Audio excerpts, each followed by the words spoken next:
Muito bem, nós vamos ler a Bíblia, Hebreus capítulo 4, a partir do versículo 9. Vamos ler até o 13.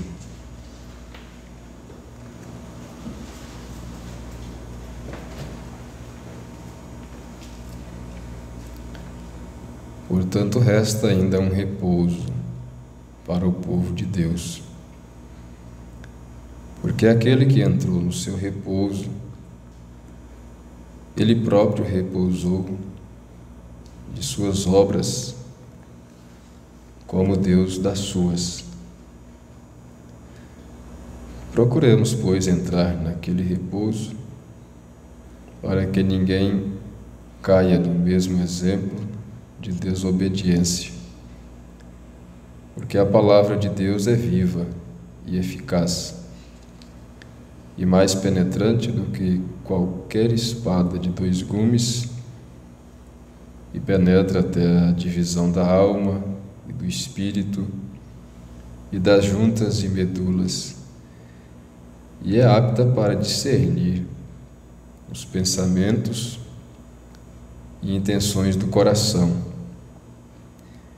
E não há criatura alguma encoberta diante dele. Antes, todas as coisas estão nuas e patentes aos olhos daquele com quem temos de tratar. Senhor Deus, dá-nos mais consciência destas palavras, que é a verdade. Como nós devemos descansar nisto, em saber que todas as coisas estão claras diante do Senhor, os pensamentos, as intenções do coração. Por isso Paulo chegou a dizer: eu não me importo se alguém me julga ou pense de mim qualquer coisa, muito pouco se me dá, disse ele. Porque ele sabia que o que importa é que o Senhor conhece as intenções dos corações. Nós precisamos descansar mais na verdade, na Tua palavra, na nossa salvação, na nossa transformação, no novo nascimento que temos recebido, tendo o testemunho do próprio Espírito do Senhor, que testifica com o nosso espírito que somos filhos de Deus. Isto deve ser, é mais do que suficiente para tudo em nossas vidas, em cada circunstância, em cada situação. Ajuda-nos, ó Pai, te pedimos, no nome de Jesus Cristo. Amém. Os irmãos podem sentar.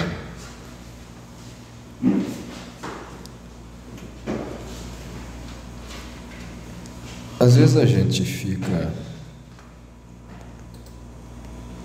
até meio passado, vamos dizer assim, à medida que a gente vai entrando na palavra. Olha só, cada afirmação da Bíblia, como que isto é um descanso, um repouso para nós. Muitas vezes nós nos preocupamos. E se pensarem isso? E se pensarem aquilo? E se... Bom, a palavra de Deus, o Espírito de Deus, Ele discerne os pensamentos e as intenções do coração. Isto deve me bastar. Se alguém vai pensar diferente, o que importa é que o Espírito de Deus sabe qual é a minha intenção.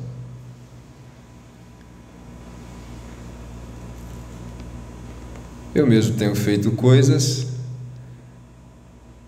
e às vezes pode vir o pensamento: e se não entender? Às vezes minha esposa me diz: mas vão pensar é isto, vão pensar é aquilo. Tudo bem.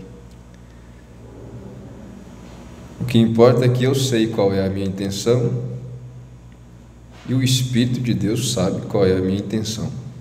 Deve ser suficiente. Já aconteceu, como eu estava dizendo ontem, da pessoa tropeçar até, escandalizar,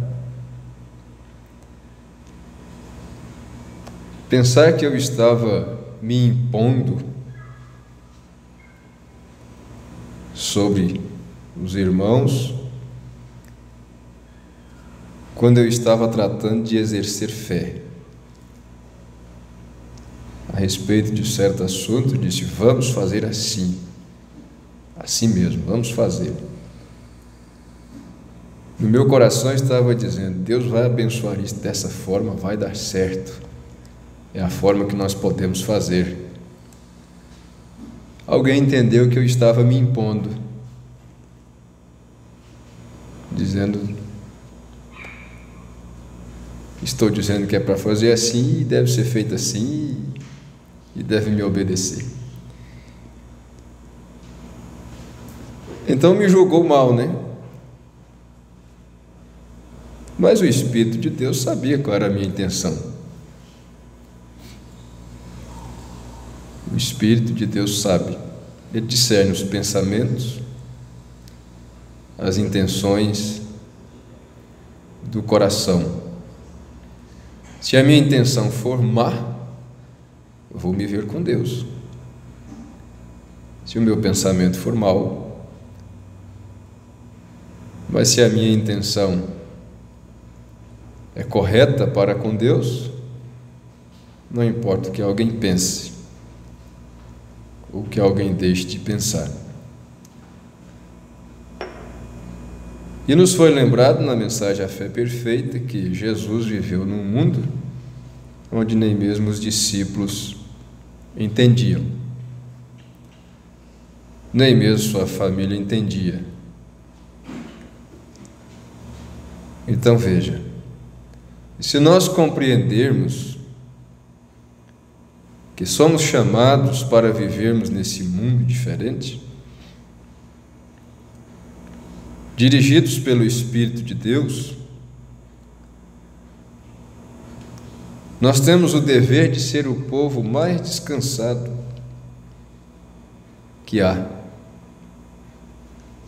É disto que o apóstolo está dizendo aqui, desse repouso do qual não se volta mais a trabalhar. Ele diz: resta ainda um repouso para o povo de Deus. Resta que alguns entrem nesse repouso, né? Porque aquele que entrou no seu repouso, ele próprio repousou de suas obras, como Deus das suas. Uma vez que Deus concluiu as suas obras no sexto dia, Ele descansou no sétimo dia. Mas eu pergunto, Ele voltou a trabalhar no oitavo dia? Ele descansou no sétimo dia e no oitavo Ele começou a trabalhar e refazer tudo de novo e criar e... Não. Ele repousou no sétimo dia e nunca mais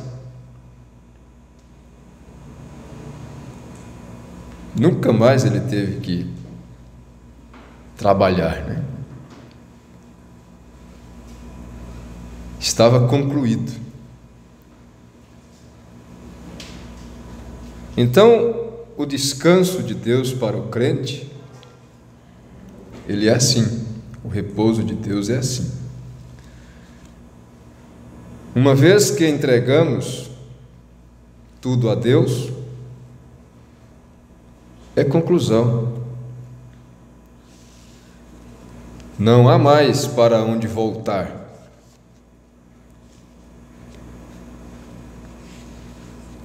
Se nós descansamos hoje e amanhã estamos agitados novamente, algo está mal, porque não entramos por completo neste repouso, este repouso de Deus, o descanso que Deus dá para a alma.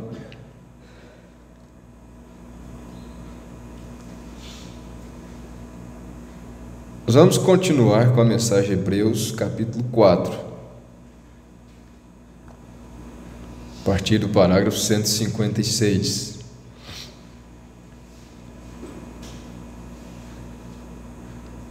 Ele terminou o 155 citando São Mateus, capítulo 11, 28. Vinde a mim todos aqueles que estão cansados e oprimidos, e eu vos aliviarei. Repouso de suas obras. Repouso de suas obras. Eu não tenho mais o que fazer. Não tenho mais o que fazer. Entreguei. Terminei. Veja, como Deus dá suas, ou seja, parei para não voltar mais. Você pode ter 20 anos de idade. Você pode ter 30 anos de idade. Você pode ter 50 anos de idade. Mas no momento que você ouve a voz de Deus batendo em seu coração, não endureças. Então dirija-se. Aquele que ouve minhas palavras e crê naquele que me enviou tem vida eterna. E não entrará em condenação, mas tem passado da morte para a vida. Diz, irmão Brano, o que acontece? Você recebe o Espírito Santo. Cristo entra em você. É isto certo? Vamos ler em Isaías capítulo 28, Isaías 28. Veremos o que o profeta diz sobre isso. Mateus 28, começando com o verso 8. Isaías 28. Aqui está a predição dos últimos dias. Concluiremos neste instante. Porque todas as suas mesas estão cheias de vômitos e não há nenhum lugar limpo. Deixe-me parar um momento.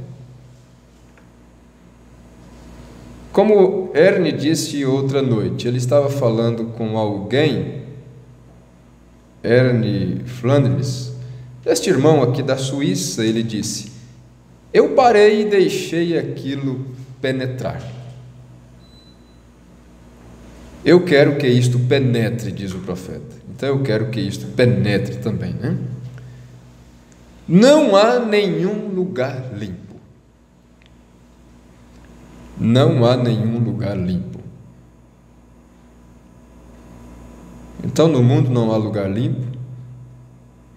Não há lugar para o cristão, não há denominações limpas, mas como o próprio Isaías disse, as trevas cobriram a terra e a escuridão os povos. E agora ele está dizendo, não há nenhum lugar limpo, porque todas as mesas estão cheias de vômitos. E como o cão volta ao seu vômito e a porca ao seu lamaçal, da mesma forma as pessoas voltam. Qual o problema com vocês, metodistas? Vocês costumavam ter a luz. O que aconteceu? Deus a tirou de suas mãos e Ele a deu aos nazarenos. O que aconteceu com vocês, nazarenos? Vocês uma vez tiveram a luz, Deus a tirou de suas mãos e a deu aos pentecostais. Correto? Vocês, igreja de Deus, e o restante das pessoas da santidade, porque vocês rejeitaram a luz, vocês denominaram e disseram, nós não cremos mais do que isto. Deus se moveu e lhes mostrou que Ele tinha pessoas que o seguiriam. Pessoas, isto é individualidade.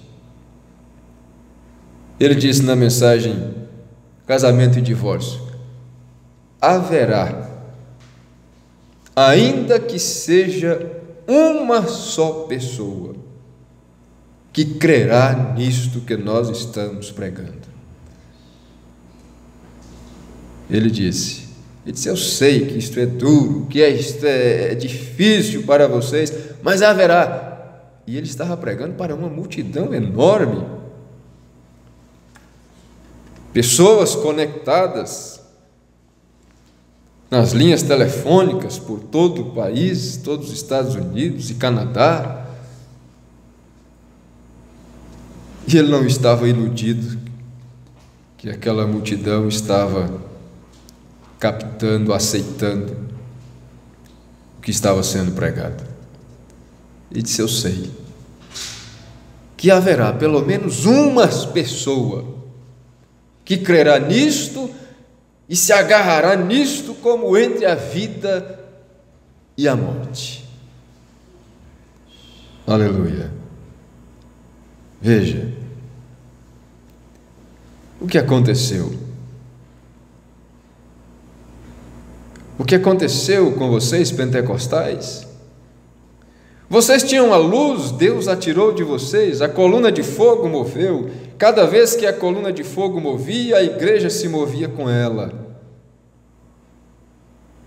A igreja, agora aqui está a coisa.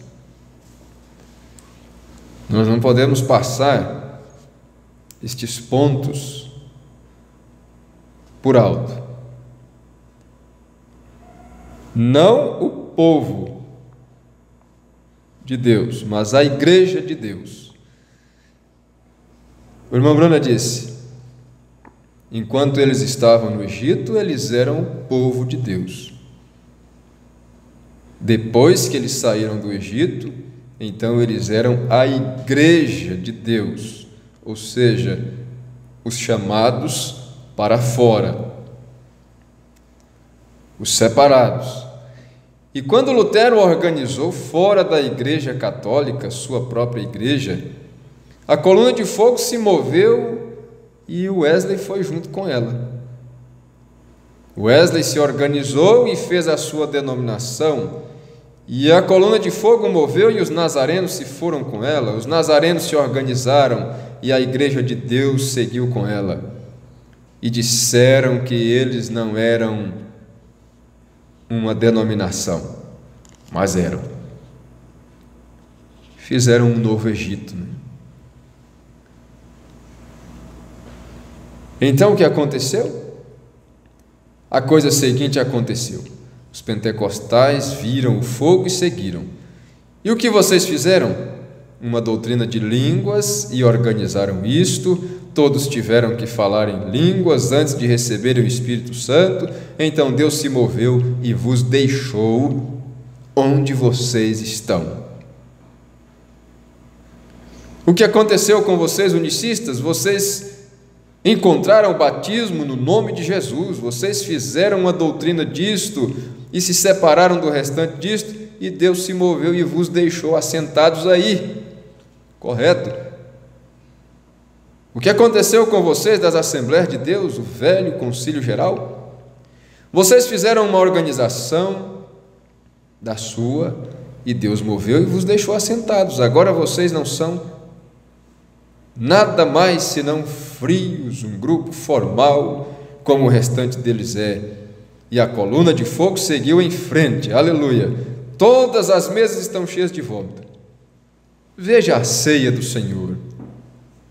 Ora, estão mesmo agora no lugar que tomam o velho pão, a ceia do Senhor. Nem ceia do Senhor não tem. Comem qualquer tipo de pão, tomam um suco de uva, nenhum respeito, nenhuma consideração por esta coisa tão sublime que o Senhor Jesus nos deixou, dizendo: todas as vezes que comerdes este pão, beberdes deste cálice, anunciais a morte do Senhor até que venha. Isso é em contrição, em quebrantamento de coração, de espírito, mas fazem disto uma festa, fazem disto um banquete, e tocam baterias, e colocam ritmo na coisa, e diz que estão tomando a ceia do Senhor. Veja que coisa, ora, estão mesmo agora no lugar que tomam o velho pão, e o pão tinha que ser feito sem fermento, e eles o passam para pecadores, fumantes de cigarros, prostitutas, meretrizes, desde que tenham seus nomes no livro. Então faz bem não ministrarem a ceia do Senhor mesmo, né? Faz bem que deem um pão qualquer com suco de uva, porque talvez assim seja melhor, já que todo tipo de gente vai comer. Pessoas imundas vão comer, mulheres de faces pintadas, vestidas com roupas indecentes, homens imorais e tudo mais, jovens e adolescentes, fornicários, todo mundo vai comer disto. Então é melhor dar um pão qualquer e um suco qualquer. É melhor mesmo. Veja, desde que tenham seus nomes no livro. E vocês batistas chamam isto até mesmo de comunhão privada. Agora, vocês batistas exultam um pouquinho e Deus tirará a sua corneta. Isto é exatamente certo. Vocês não serão capazes de tocá-la. Comunhão privada. Vocês se separam, parecendo serem mais santos. Recordem, este é um tabernáculo batista. Meu Brando disse que o tabernáculo dele era um tabernáculo batista. Isto é o que você recebe, vocês se organizam. Você diz, nós não somos uma organização. Sim, vocês são. Claro, vocês são. Você diz, nós somos uma congregação. Sim, a todos que entram pela porta e ensinam exatamente da maneira que vocês creem, está bem, mas você não coloca para fora, mas você o excomunga da sua irmandade. Isto é exatamente certo, você tem uma maneira de fazer isto. Uma certa maneirazinha de fazer a coisa, né? Existe muito disto. Muitas coisas que não estabelecem como doutrinas em suas igrejas, porém existe uma maneirazinha sutil de fazer isto e manter as pessoas na corda, exatamente do jeito que querem. Veja, você tem uma maneira de fazer isto. Uma maneira. Como uma certa denominação que trata de agradar às pessoas que não aceitam obedecer à palavra quanto a entregar os seus dízimos, mas eles têm uma maneira de arrancar tanto dinheiro do povo que até mesmo suas congregações, suas construções são todas padronizadas no mesmo estilo e bem feitas e bem construídas e tudo mais. Eles têm uma maneira. Sim, tem. Você tem uma maneira de fazer isto. Pela mesma forma, Deus tem uma maneira de fazer isto. Mas a igreja de Deus seguirá em frente. A coluna de fogo não suporta aquilo. Todas as mesas estão cheias de vômito. Agora ouçam. Agora isto vai te chocar por um momento. Ouça enquanto leio a palavra. Quem era este? O profeta Isaías. Todas as mesas estão cheias de vômito, então não há nada limpo. Simplesmente cão comendo cão. Vão à igreja, mulheres com seus cabelos cortados, usando shorts, saem e vêm os homens descendo a rua, cortando a grama, as mocinhas desejam ouvir alguém dar aquele assobio de bulldog ou de lobo, seja o que for, você sabe. Vocês acham que são bonitinhas, não acham? E vocês, homens que andam pela rua com um charuto na boca e na junta são diáconos. Você se parece mais com um touro bêbado do Texas. Então você acha que é alguém. Isto é correto. Não é de se admirar que todas as mesas saem e tomam a comunhão e agem como se fossem alguém e trapaceiam, roubam, mentem durante a semana, ocultam verdades, talvez não mente, mas oculta a verdade. Qual é o problema com você? Todas as mesas estão cheias de vômito. Eu participo da ceia do Senhor. Claro, nós fazemos isso em nossa igreja. Jesus disse que Ele nos levantaria nos últimos dias se tomássemos a ceia do Senhor. Tem gente que pensa que se ele tomar a ceia do Senhor, está salvo. Que se ele comer do pão e beber do vinho, pronto. Mas aquele que comer e beber indignamente, comerá e beberá condenação para si próprio, não discernindo o corpo do Senhor. Por isto há muitos fracos e doentes no vosso meio, e muitos estão mortos, velhas igrejas mortas e formais. O Espírito de Deus saiu de você e a coluna de fogo não está mais ali. Você negou a cura divina, você negou a ressurreição. Você diz, Ele ressuscitou dos mortos historicamente, mas que tal Ele ser o mesmo hoje se Ele ressuscitou dos mortos? Você diz: aquilo não é assim.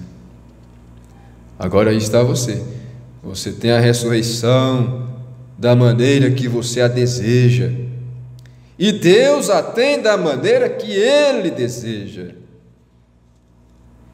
E nós não podemos trazer Deus ao nosso nível, mas nós temos que subir ao nível do pensamento de Deus. Mas a coisa é, a Bíblia diz,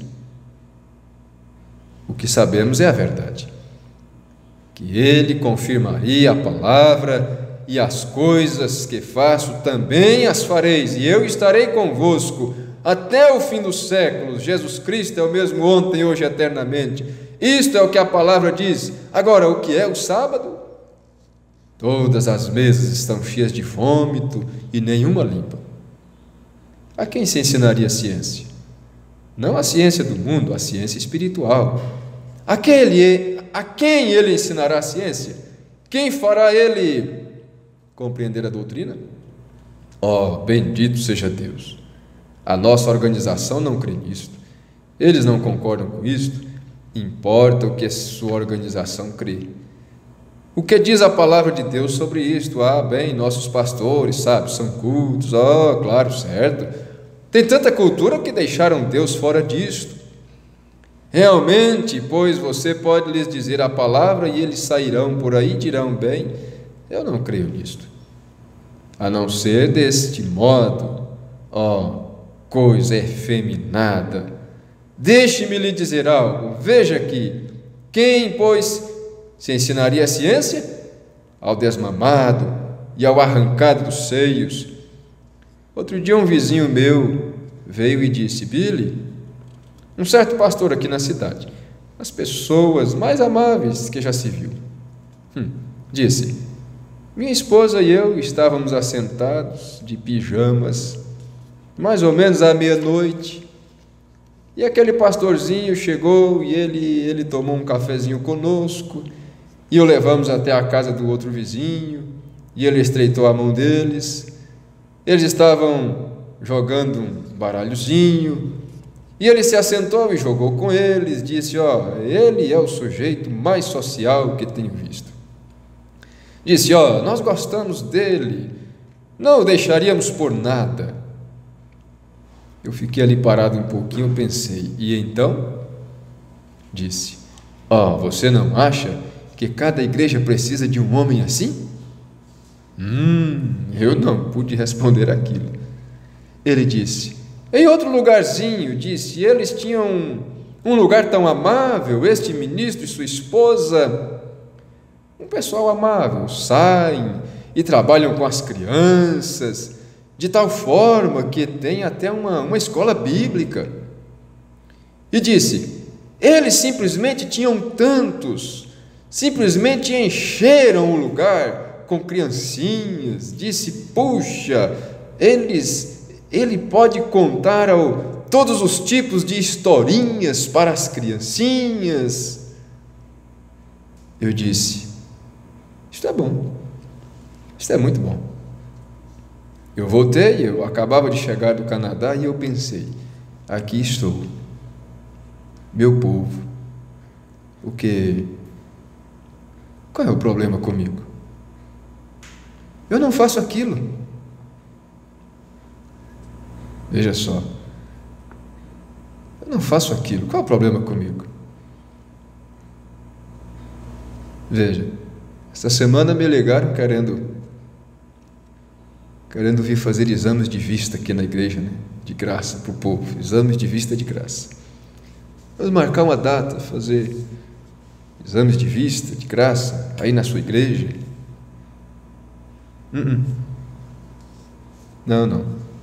Não fazemos isto aqui. Mas eles fazem, e programas, e para as crianças, tem que ter alguma coisa para chamar a atenção do povo. Talvez você consiga alguém, né? O irmão Brana disse: bem, qual é o problema comigo? Eu não faço aquilo. Por que eu não faço? Continuei lavando meu carro. Eu pensei: Deus, estou ficando velho. E aqui estou. Eu tenho chorado, tenho implorado, e tudo que recebo é uma blasfêmia. Seja o que for, deixe alguém dizer algo ruim a seu respeito. Deixe alguém dizer algo ruim a seu respeito. Oh, velho santo rolador, algo assim. E eu pensei nisto, e uma voz veio a mim e disse: está bem se aquele homem está fazendo aquilo,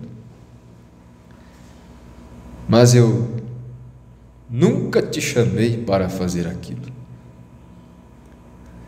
Eu te chamei para tomar a espada e se colocar ali como Josué e desafiar, irmão. Não perdendo tempo com alguma velha sociedade ou alguma igreja organizacional, mas desafiar o diabo de pé na frente, fazendo o certo certo e o errado errado, pregar a palavra e encontrar quem tem fé para crer nisto. Eu li isso aqui, eu pensei, eu precisava disto. Às vezes eu pergunto: o que há de errado comigo? Parece que poderíamos fazer coisas mas eu não sei. Tudo que eu consigo fazer é me colocar de pé aqui e pegar estas mensagens e ler aqui. E tentar encontrar alguém que tenha fé para crer nisto, não apenas para reunir e ser envolvido em um movimento. Colocar isto ali. Comecei a apressar com o carro, o tempo todo lavando. Eu disse: obrigado, Senhor. Obrigado, Senhor. Me senti bem então. O problema é que se tem alguém que pode fazer alguma coisa, aí todo mundo acha que tem que fazer igual. Veja, a voz disse: está bem se aquele homem faz aquilo, se aquele outro faz outra coisa, mas você não tem que fazer o que os outros fazem. E ó, como isto está simplesmente entrando no meio da mensagem.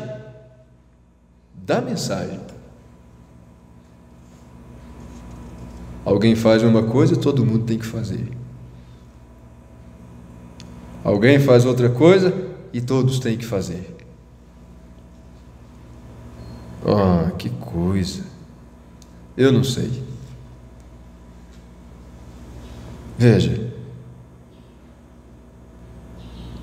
eu disse: obrigado, Senhor. Me senti bem então.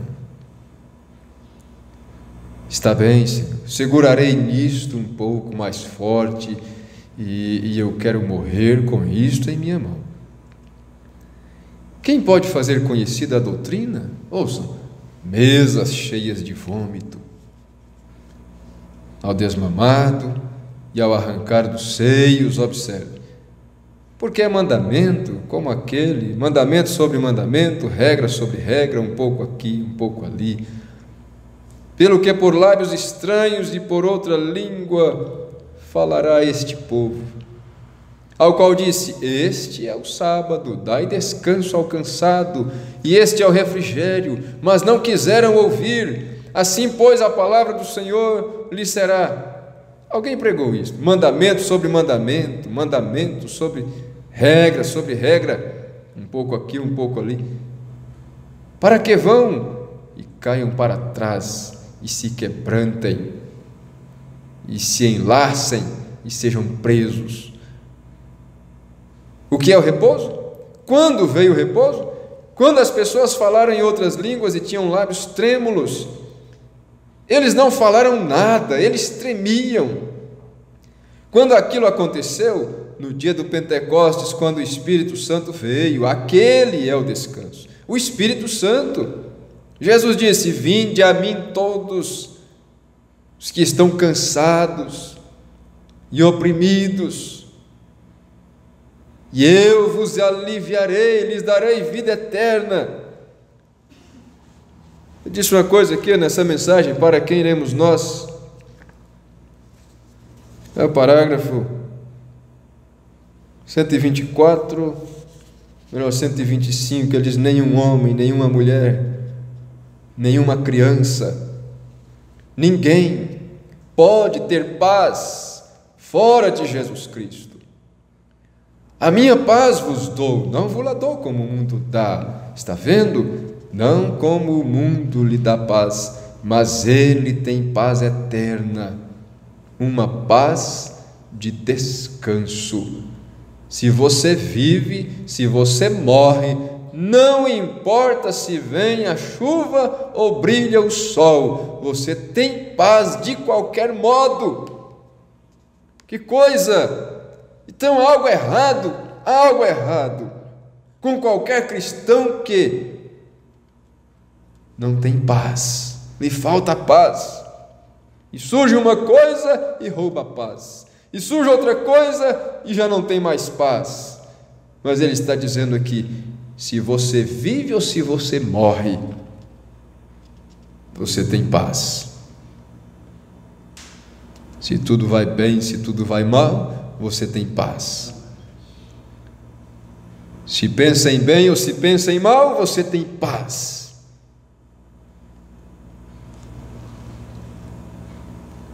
É parte do retrato falado do grande homem, né? Conhece a si mesmo, tal qual é, e conhece a Deus. Pronto. Eu gosto da velha canção do irmão Chicário, que ele canta, este notável, grande velho companheiro canta: tenho paz como um rio, tenho paz como um rio. Oh, isso mesmo. Quando você tem paz, você tem Cristo. Cristo é a sua paz. Assim, é por isso que devemos vir a Cristo, para encontrar paz. Veja: vinde a mim todos que estão cansados e oprimidos, e eu vos aliviarei, eu lhes darei vida, vida eterna, Zoe, a própria vida de Deus. Deus entrará em vós e será parte de vós. Ele vos dará um nascimento e vos fará um filho e uma filha. Agora observe, aquele era o terceiro descanso que ele dava. O primeiro, Deus o recebeu de sua obra. Segundo, Israel recebeu na lei. Terceiro, a igreja recebeu aquilo como parte de Deus. 3 é o número da vida. Quantos sabem disto? Cada vez que você vê 3, é vida. Observe, quando Deus criou a terra, no terceiro dia houve vida. Quantos sabem disto? No terceiro dia. Houve vida no terceiro dia da criação. A Trindade. O Pai estava acima do povo numa coluna de fogo. O Filho era o homem que falava com o povo e os preparava. O Espírito Santo era o terceiro passo. O Espírito Santo era Deus no povo. Vida, Pai, Filho, o descanso de Deus, o descanso de Israel, o descanso da igreja, a guarda do sábado. Então, se você não recebeu o Espírito Santo ainda, você ainda não entrou no descanso de Deus. Você não tem que dizer: eu não poderia, eu quero fumar, eu simplesmente não poderia fazer isto, eu sou um cristão, eu realmente não quero beber, mas eu sou um cristão, eu simplesmente não posso, eu não quero, mas mesmo assim eu gosto.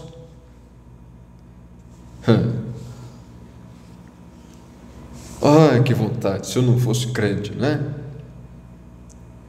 Senhor, me dá paciência, que se me der força eu bato. Só não bato porque eu sou crente. Senhor, me dá o Espírito Santo, então, para que eu não tenha estes desejos. Esta deve ser a oração. para que eu não tenha vontade de revidar, para que eu não tenha nem mesmo vontade de responder, para que eu não tenha nenhum sentimento mau, ruim, para que eu tenha paz. Se você cobiçar as mulheres, você fizer todas estas coisas que não são de Deus, e olha, há um engano muito grande. Tem gente que sofre pensando assim: eu gostaria de ser crente, mas se eu for crente, eu vou ter que parar com isso, vou ter que parar com aquilo, vou ter que parar com aquilo outro, e eu gosto, eu não vou dar conta. Isso é um engano muito grande. Ninguém tem que parar com nada para ser cristão.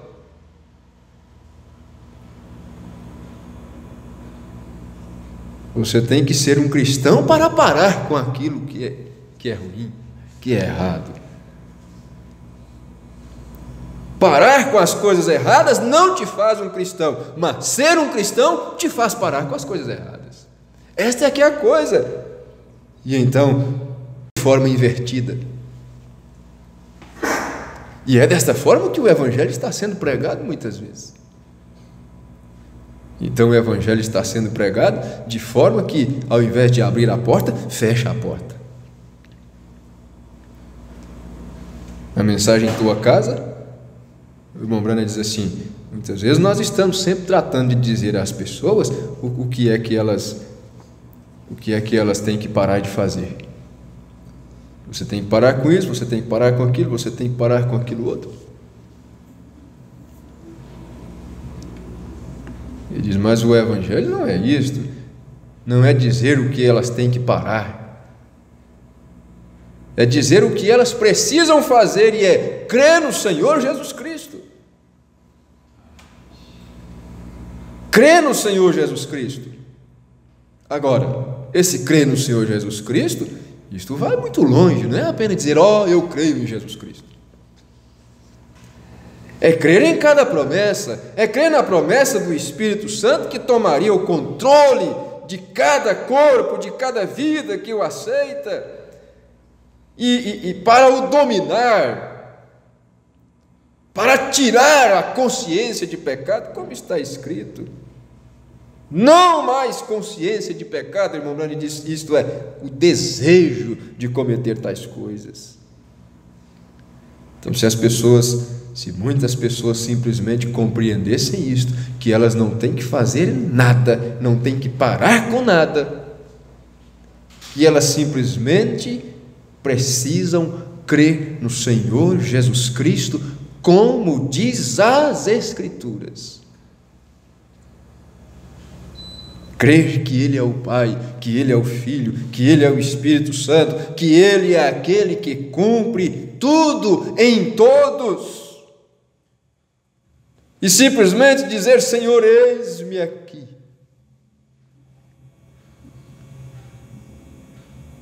E se entregar e se render completamente. Que coisa Ele faria. Veja, você nunca entrou no seu descanso. Veja, não descansa. Eu tenho que parar com isso, eu tenho que parar com aquilo, eu tenho que dar conta disso, não descansa. Mas a Bíblia diz de Jesus assim, é Ele que opera em vós tanto o querer como o fazer, efetuar, né? Tanto o querer como o efetuar. E quando você entra neste descanso, você cessa com suas obras mundanas, como Deus cessou das suas. Por quê? Você é parte de Deus, você descansará, olha aí, eternamente, não apenas um dia. Deus não descansou no 7º dia para voltar a trabalhar novamente no 8º. Descansou eternamente. Por isso o profeta diz: olha, Deus não tem mais nada para fazer por mim e por você. Ele já fez tudo. Ele não tem mais o que fazer. Porque você é parte de Deus, você descansa eternamente. Aí está você. Este é o sábado. Vinde a mim, todos vós que estáis cansados. Hoje ele determinou um certo dia, após tanto tempo em Davi: quando ouvirdes a sua voz, não endureçais os vossos corações. Creia. Somente 1 ou 2 palavras mais aqui agora. Ouça atentamente. Porque aquele que entrou no repouso de Cristo, vinde a mim todos os que estão cansados e oprimidos. Ele próprio repousou de suas obras, como Deus das suas, no 7º dia. A sua pode ter sido no 3º ano, no 4º ano, no 5º ano, seja o que for, você repousou das suas obras, como Deus fez das suas, eternamente. Foi assim que Deus descansou de suas obras, eternamente. Você não deseja mais as coisas do mundo. O mundo está morto para você. Este é o descanso de Deus, no qual nós devemos entrar. Porque o verso 11 diz: procuremos, pois, entrar naquele repouso. Não neste, mas naquele. Olha só. Para quê? Agora aqui está uma coisa muito profunda, onde nós vamos parar bem aqui. Neste pensamento aqui. Para que nós devemos entrar naquele repouso? Para quê? Procuremos, pois, entrar naquele repouso. Para quê, Paulo? Para que nós temos que entrar naquele repouso? Por que nós devemos procurar entrar naquele repouso? Para que ninguém caia no mesmo exemplo de desobediência. Não é profundo isto? Porque fora do repouso, você está suposto a cair no exemplo da desobediência, como aqueles que, tendo recebido as boas novas, está lá no início do capítulo 4, né? Tendo recebido as boas novas, não tiveram fé. A palavra da pregação nada lhes aproveitou, porque a fé não estava misturada naqueles que a ouviram. Eles não entraram no repouso. Eles não entraram no repouso. E eles entraram em desobediência, porque não entraram no repouso. Mas uma vez escondido em Cristo, uma vez descansado em Cristo, não mais desobediência. Não mais. Que o Senhor nos ajude. Procuremos, pois, entrar naquele repouso, para que ninguém caia no mesmo exemplo de desobediência. Veja só, enquanto eles não entraram na promessa, na terra da promessa, o que é que estava acontecendo constantemente no meio deles? Murmurando, desobedecendo, morrendo, se prostrando no deserto e tudo mais. Veja, mais uma vez dentro da terra prometida, uma vez no Espírito Santo, O Espírito Santo é a terra prometida, diz o profeta. Eles estavam seguros. Eles puderam comer o alimento forte, diz o profeta. Cada um se assentar na sua possessão. Cada um tomar a sua parte e tomar o fruto daquilo. Nunca mais em exemplo de desobediência. Mas fora de Cristo, fora do Espírito Santo, o destino é esse, é desobediência. É desobediência, é prostração no deserto, é perdição, é enfermidade, é ser ferido pelas serpentes, pecado. É exatamente isso. Então o convite é esse. O alerta é esse. Procuremos, pois, entrar naquele repouso para não cairmos no exemplo da desobediência.